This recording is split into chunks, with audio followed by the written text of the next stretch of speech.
Hello കൂട്ടുകാരെ, എൻ്റെ stitching room കാണിക്കാമേ. ഇതാണ് എൻ്റെ കട്ടിംഗ് ടേബിള്, ഇതാണ് എൻ്റെ മെഷീൻ. ഇവിടെ ഇരുന്നാണ് ഞാൻ സ്റ്റിച്ച് ചെയ്യാറുള്ളത്. അത്യാവശ്യം നല്ല വലിപ്പമുള്ളൊരു ഹാളാണ്. ഞാൻ ഇവിടെയാണ് എൻ്റെ നൂലും ബീഡ്സും ഒക്കെ സെറ്റാക്കി വെച്ചിരിക്കുന്നത്. പിന്നെ ഞാൻ ഇവിടെ ഒരു സ്റ്റാൻഡിൽ എനിക്ക് സെയിൽ ചെയ്യേണ്ട തുണികളൊക്കെ അടുക്കി വെച്ചിരിക്കുന്നു. ചുരിദാർ പീസ്, മാക്സി, പർദാ തുണിയൊക്കെ തീരാറായി. എല്ലാം ഇനി പുതുതായി എടുക്കണം. ഇതാണ് ഇന്ന് എനിക്ക് കൊടുക്കേണ്ട ഓർഡറുകൾ. ഇതൊക്കെ കോട്ടൻ്റെ സെറ്റുകളാണ്. കോട്ടൻ്റെ 3 പീസ് സെറ്റാണ്. കണ്ടോ, ഇത് ഫ്രണ്ട് ഓപ്പണിൽ നല്ലൊരു മെറ്റീരിയൽ, എനിക്ക് ഒത്തിരി ഇഷ്ടപ്പെട്ടു ഈ ചുരിദാർ. പിന്നെ ഇത് മാക്സിയാണ്. പിന്നെ ഇതൊക്കെ തന്നെ ചുരിദാറിൻ്റെ തുണികളാണ്. പിന്നെ ഇത് ഞാൻ റെഡിമെയ്ഡായിട്ട് കൊടുക്കുന്ന കുഞ്ഞുങ്ങളുടെ ഉടുപ്പാണ്.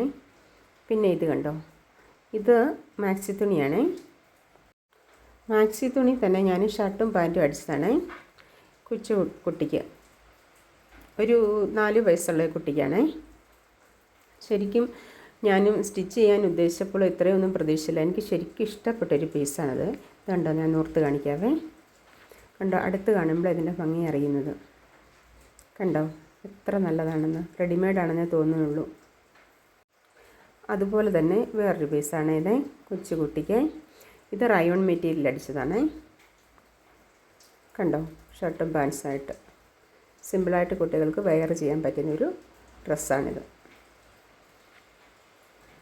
അതുപോലെ തന്നെ വേറെ ഒന്നുണ്ട്, ഇതാ കണ്ടോ. പിന്നെ ഞാൻ കാണിക്കുന്നത് ഫ്രോക്ക് നൈറ്റിയാണ്. നിങ്ങളെ കാണിക്കാനായിട്ട് ഞാൻ ഈ ഡമ്മിയിൽ ഇട്ടതാണ്. ഫ്രണ്ട് ഓപ്പൺ ആണ്, അഡ്ജസ്റ്റ് ചെയ്യാൻ ബെൽറ്റ് ഉണ്ട്, സൈഡിലൊക്കെ ബ്ലാക്ക് തുണി അറ്റാച്ച് ചെയ്തിട്ടുണ്ട്. പിന്നെ ഇത് താഴോട്ട് ലൈൻ വരുന്നൊരു മാക്സി തുണിയാണ്. ഇത് ഞാൻ ലേസാണ് വെച്ചിരിക്കുന്നത്. കസ്റ്റമർക്ക് മാക്സി ആയിട്ട് തോന്നരുത്, ഫ്രോക്കായിട്ട് തോന്നണമെന്ന് പറഞ്ഞത് കൊണ്ടാണ് ഞാൻ ഇവിടെയൊക്കെ ഇങ്ങനെ ലേസ് പിടിപ്പിച്ചിരിക്കുന്നത്. 3XL ഒരു മാക്സിയാണ്. എങ്ങനെയുണ്ട്? ഇഷ്ടപ്പെട്ടാൽ ലൈക്ക് ചെയ്യുകയും സബ്സ്ക്രൈബ് ചെയ്യുകയും അഭിപ്രായങ്ങളും പറയുകയും ചെയ്യണേ.